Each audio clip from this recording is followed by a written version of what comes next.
मैं अकेला क्या कर सकता हूँ? 1 अरब 20 करोड़ की आबादी में मैं तो बस एक हूँ। अगर मैं बदल भी जाता हूँ तो इससे क्या फर्क पड़ेगा? बाकी का क्या होगा? सबको कौन बदलेगा? पहले सबको बदलो, फिर मैं भी बदल जाऊंगा। ये विचार सबसे नकारात्मक विचारों में से हैं। इन सवालों का सबसे सटीक जवाब एक कहानी में छिपा है।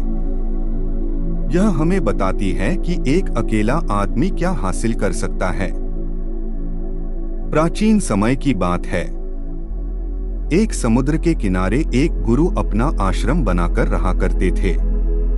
हजारों शिष्य उनसे ज्ञान ग्रहण करने के लिए दूर दूर से उनके पास आकर रहते थे। गुरु का ज्ञान देने का तरीका भी बहुत ही अनोखा था। शुरुआत में वह अपने शिष्यों को उपदेशों के माध्यम से ज्ञान देते थे। उसके बाद वह अपने शिष्यों को उस ज्ञान का अनुसरण करने के लिए कहते थे। उस ज्ञान को अपने व्यवहारिक जीवन में उतारने को कहते थे। एक बार उस आश्रम में एक सम्राट अपने बेटे को लेकर पहुंचा। उस सम्राट ने उस गुरु से प्रार्थना की और कहा कि आप मेरे बेटे को अपने आश्रम में रहने दें और अपने तरीके से उसे ज्ञान दें। उसे इस आश्रम में बिल्कुल भी ऐसा नहीं लगना चाहिए कि वह किसी सम्राट का बेटा है। उसे बिल्कुल साधारण शिष्यों की तरह ही ज्ञान देने की कृपा करें। गुरु ने मुस्कुराते हुए कहा कि सम्राट ज्ञान इसी तरीके से लिया जा सकता है। अगर तुम अपने आप को दूसरों से महान समझोगे तो तुम ज्ञान ग्रहण नहीं कर पाओगे। अगर तुम्हें ज्ञान ग्रहण करना है तो तुम्हें दूसरों की तरह अपने आप को साधारण समझना होगा।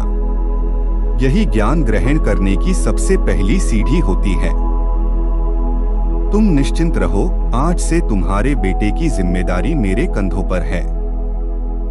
यह कहकर गुरु सम्राट के बेटे को अपने साथ लेकर समुद्र के किनारे टहलने के लिए निकल गए। आश्रम के बाकी सभी बच्चे उस सम्राट को देख रहे थे। सम्राट अपने बेटे को अपने रथ पर बिठाकर लाया था, जिससे सभी बच्चे समझ गए थे कि यह बच्चा सम्राट का बेटा है। इसी वजह से आश्रम के सभी बच्चे सम्राट के बेटे की तरफ आकर्षित हो गए थे।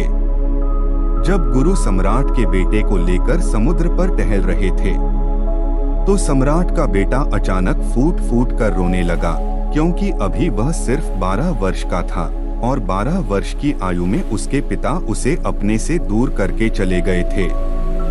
यह सदमा वह बच्चा सहन नहीं कर पा रहा था। वह नहीं समझ पा रहा था कि उसके पिता उसकी भलाई के लिए उसे उस गुरु के पास रख के गए हैं। उसे रोते हुए देखकर गुरु ने कहा कि बेटा, मैं तुम्हें चुप नहीं करूंगा।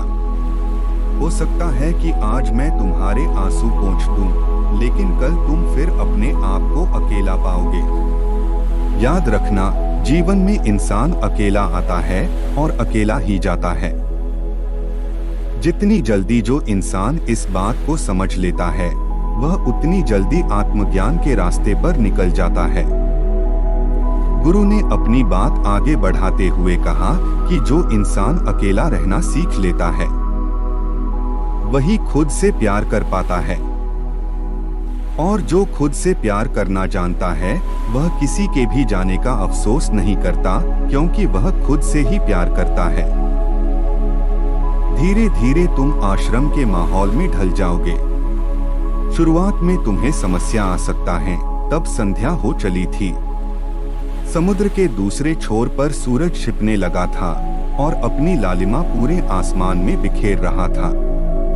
बहुत ही सुंदर दृश्य था और गुरु शिष्य को अपने साथ लेकर आश्रम में वापस लौट आए। उस शिष्य को भी सांत्वना मिली, क्योंकि गुरु की आंखों में एक अभूतपूर्व शांति झलक रही थी। और जब हम किसी एकांतवासी गुरु की आंखों में वह शांति देख लेते हैं तो हमारे हृदय से भी सारा भार हट जाता है। मन एकदम निर्मल हो जाता है। जब सम्राट का बेटा रात्रि का भोजन करने के लिए भोजन कक्ष में पहुंचा तो आसपास के सभी शिष्य उसके पास आने लगे। उन सभी को पता था कि यह सम्राट का बेटा है और अगर हम इससे दोस्ती कर लेते हैं तो उससे हमारा बहुत फायदा होने वाला है। यही सोचकर आश्रम के ज्यादातर शिष्यों ने उसे घेर लिया था। बस कुछ बच्चे जो अकेले रहने का महत्व समझते थे, जो दिखावे में विश्वास नहीं करते थे, वह उस सम्राट के बेटे के पास जाने की बजाय अपना पूरा ध्यान खाने पर लगा रहे थे और एकांत में बैठकर अपना भोजन कर रहे थे। कुछ दिनों के बाद सम्राट के बेटे की आश्रम के ज्यादातर बच्चों के साथ दोस्ती हो गई। अब वह आश्रम में उन बच्चों के साथ घूमता, उन्हीं के साथ अपना ज्यादातर समय बिताता। आखिरकार वह सम्राट का बेटा था, सुख सुविधाओं में पला हुआ था। आसपास बहुत से दास और दासियां होते थे। आसपास अपने मित्रों से घिरे होना, वही दिनचर्या उसने इस आश्रम में भी अपना ली थी। ऐसा नहीं था कि गुरु को यह सब पता नहीं था, पर गुरु से अलग तरीके से ध्यान देना चाहते थे। बच्चों को ज्ञान आप उपदेश देकर नहीं दे सकते, उन्हें साक्षात्कार कराना होता है। उसके बाद उन्हें वह बात समझ आती है जो आप समझना चाहते हैं। गुरु को यह बात पता थी कि अगर मैं इसे बोलकर बताऊंगा तो यह कभी समझ नहीं पाएगा। मुझे ऐसे दिखाना होगा, इसे एहसास कराना होगा कि अकेले रहकर तुम अपनी शक्तियों को जान पाओगे। यह सीख देने के लिए गुरु एक दिन उस शिष्य को अपने साथ एक ऊंची चोटी पर ले गए। चोटी पर पहुंचकर गुरु ने उसे शिष्य से कहा कि अब तुम्हारा ज्ञान पूरा हो चुका है, बस एक आखिरी रात तुम्हें यहाँ पर बितानी होगी।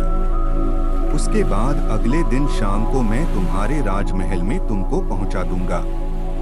वह बच्चा तो यह सुनकर बहुत खुश हो गया कि अब मैं वापस अपने राजमहल चला जाऊंगा। फिर से मेरे दास और दासियां साड़ी भोग की वास्तु यह मेरे पास होगी। उसे शिष्य ने गुरु से पूछा कि गुरुजी, मुझे आज रात आप यहाँ चोटी पर क्यों रहने को कह रहे हैं? आखिर मुझे कौन सा आखिरी ज्ञान यहाँ से मिलेगा? गुरु ने मुस्कुराते हुए कहा कि यहाँ पर चट्टान के पीछे तुम्हें छिपकर बैठना होगा। यहाँ पर रोज रात को एक बाज आता है। बाज को देखना है, बहुत गौर से देखना है, हर गतिविधि देखनी, और हाँ, सुबह आने से पहले एक बात पर और ध्यान देना है। एक चरवाहा यहाँ पर अपनी बकरियों को चराने के लिए आता है। तुम्हें उन बकरियों की गतिविधियां भी देखनी है। याद रखना, बाज की गतिविधि रात को और बकरियों की गतिविधि सुबह। अगर तुम दोनों की गतिविधि ध्यान से देखकर मुझे बता पाए तो तुम इस आश्रम से हमेशा के लिए आजाद हो जाओगे। तुम्हारा ज्ञान पूरा हो जाएगा। मैं तुम्हारे पिता को कह दूंगा कि यह बच्चा हमारे आश्रम का सबसे ज्ञानी बच्चा है।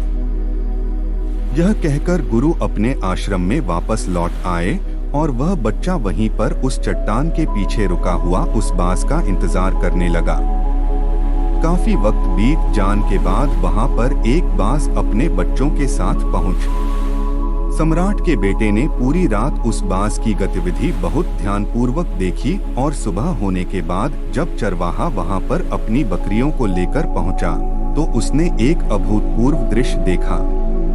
उसने कि वह बाज बकरी के एक मेमने को अपने पंजों में दबाकर आसमान में चला गया। उसने उस बकरी के बच्चे का शिकार कर लिया था। यह सारा दृश्य देखकर वह बच्चा आश्रम में वापस अपने गुरु के पास पहुंचा। इससे पहले कि गुरु उससे कुछ पूछते, उसने गुरु को प्रणाम करते हुए कहा कि गुरुदेव, आश्रम के सभी बच्चों को यहाँ पर बुला लीजिए। मैं सब लोगों को बताना चाहता हूँ कि मैंने क्या देखा।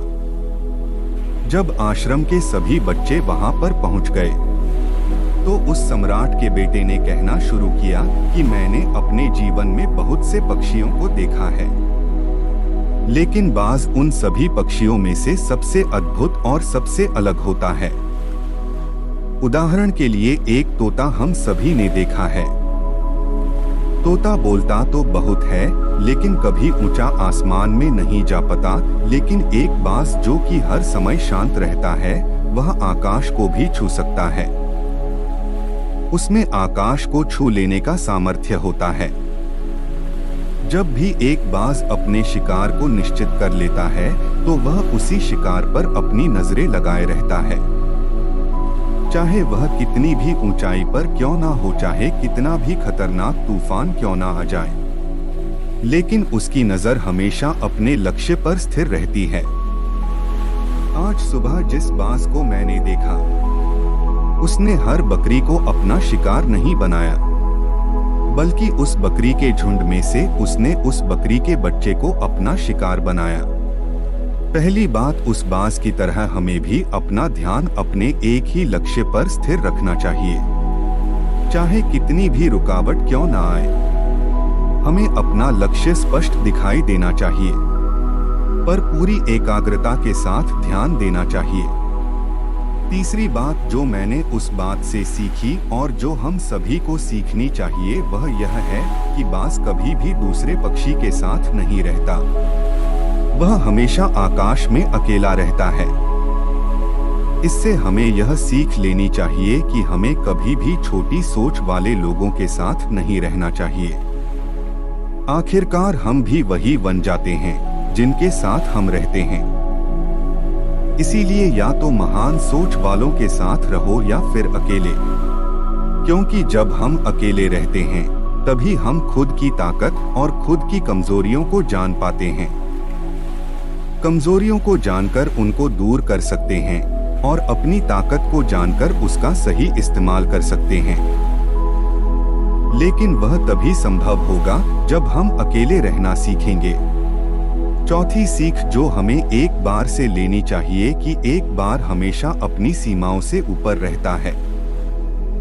जब तूफान आता है तो हर एक पक्षी अपने घोंसले की तरफ भागता है, खुद को छुपाने की जगह ढूंढता है, लेकिन बाज ऐसा कुछ भी नहीं करता। वह खुद की सीमाओं को हटाकर बादलों से भी ऊपर जाने का प्रयास करता है।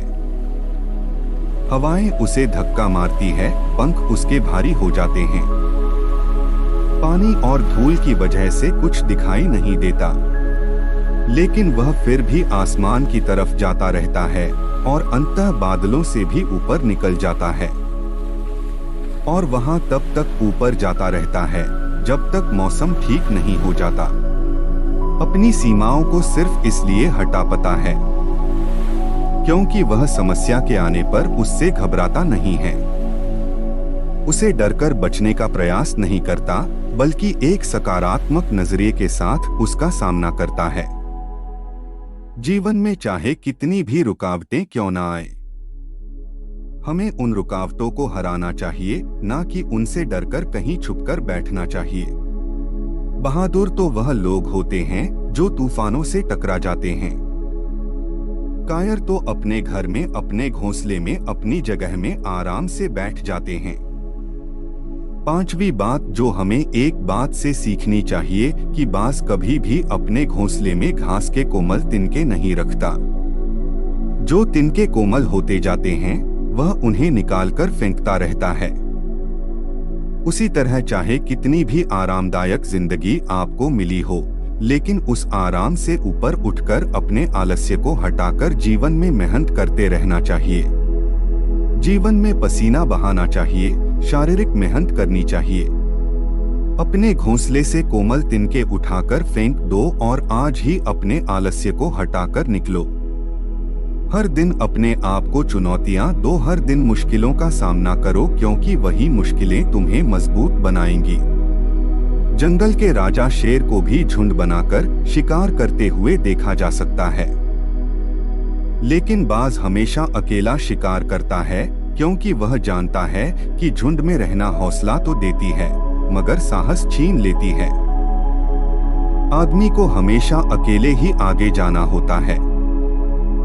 यही कारण होता है कि वह जल, थल और नभ सभी जगहों पर अपने शिकार का परचम लहरा सकता है। बाज की उम्र लगभग 70 साल की होती है, लेकिन 40 साल में ही उसका शरीर पुराना हो जाता है। नाखून उसके पैरों में धंसने लगते हैं, पंख उसके शरीर में चिपक जाते हैं, उसकी चोंच खराब हो जाती है, उसका शरीर भारी हो जाता है। ऐसी स्थिति में शिकार करना तो क्या जीने की भी हालत नहीं रहती उसकी। ऐसे में उसके पास सिर्फ दो विकल्प होते हैं।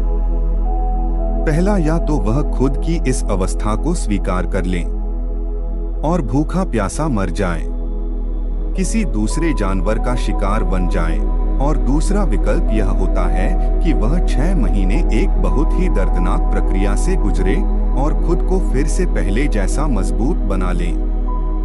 लेकिन बाज दूसरा विकल्प चुनता है।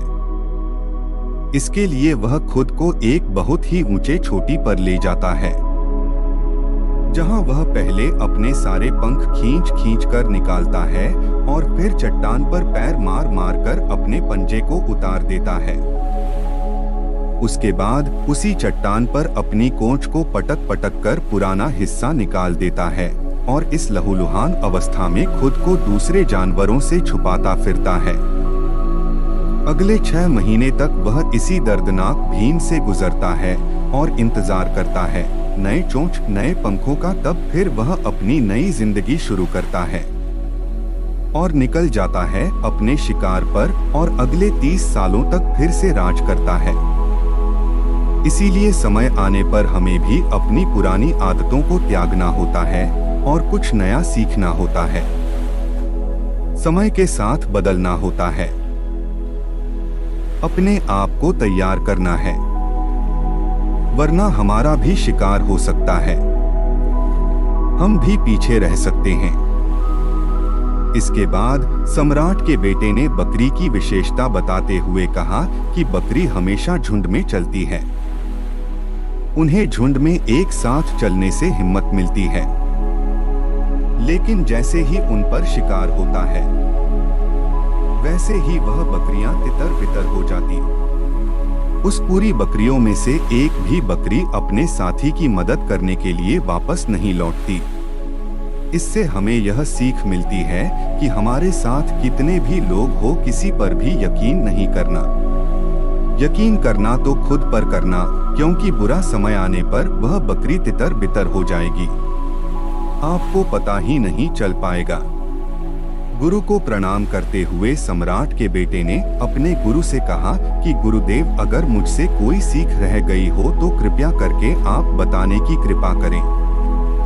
गुरु ने सभी बच्चों को संबोधित करते हुए कहा कि यह सभी बातें जो अभी इस बच्चे ने बताई हैं सब सही है, लेकिन यह सारी खूबियां आप लोगों में तभी पैदा हो पाएगी जब आप अकेले रहने का अभ्यास करेंगे।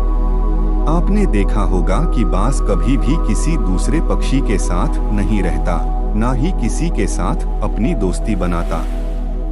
वह आसमान में अकेला रहता है और अकेला रहने की वजह से वह अपनी ताकत और अपनी कमजोरियों को जान पाता है।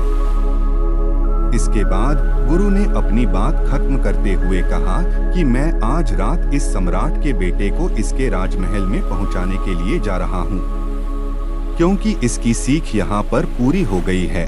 और यह कहकर गुरु सम्राट के बेटे को राजमहल की तरफ ले जाते हैं। तो दोस्तों, यह थी आज की कहानी। मित्रों, आप इस वीडियो से क्या सीखते हैं? कमेंट कर जरूर बताएं। हमें उम्मीद है कि आपको यह वीडियो पसंद आई होगी और काफी कुछ सीखने को मिला होगा। बाकी अगर यह वीडियो आपको अच्छी लगी हो तो इस वीडियो को लाइक करें और ऐसी और कहानी सुनने के लिए चैनल को सब्सक्राइब करें। तो फिर मुलाकात होगा ऐसी ही एक प्रेरणादायक कहानी के साथ। धन्यवाद।